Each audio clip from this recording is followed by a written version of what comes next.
বন্ধুরা, আজকে তোমাদের কাছে চিকেন বিরিয়ানি রেসিপি নিয়ে এসেছি। দেখো, আমি যেভাবে চিকেন বিরিয়ানি করি তোমাদের সাথে সেটা শেয়ার করছি। এদিকে বিরিয়ানির চালটা সেদ্ধ করে নিই। আমি তেজপাতা দিলাম, ছোটো এলাচ, দারচিনি।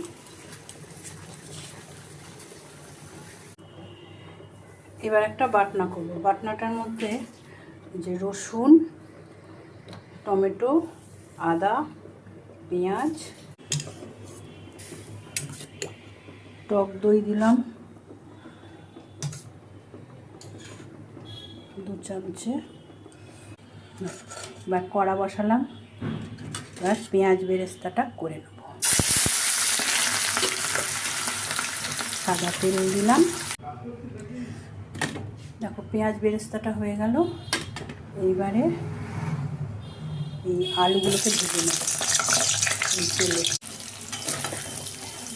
দেখো, আলুগুলো ভাজা হয়ে গেল।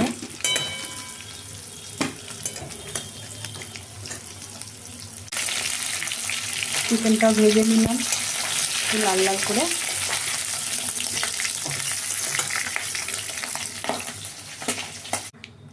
এবার ওই তেলে এই পেস্টটা দিয়ে দিলাম,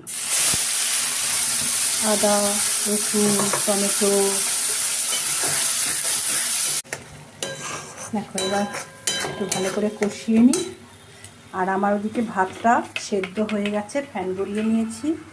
ভাতটা দেখো,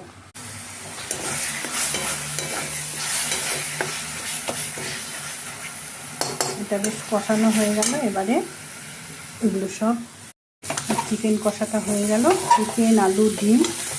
এইবারে একটা হাঁড়ি নিলাম, তাতে তলায় তেজপাতা দিলাম, এই যে ভাত দিলাম।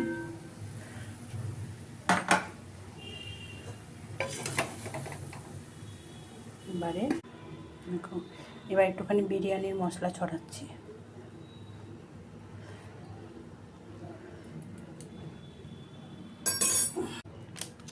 দেখো, সবগুলো সব ভাতটা দিয়ে দিলাম। এবার একটুখানি বিরিয়ানির মশলা দিচ্ছি।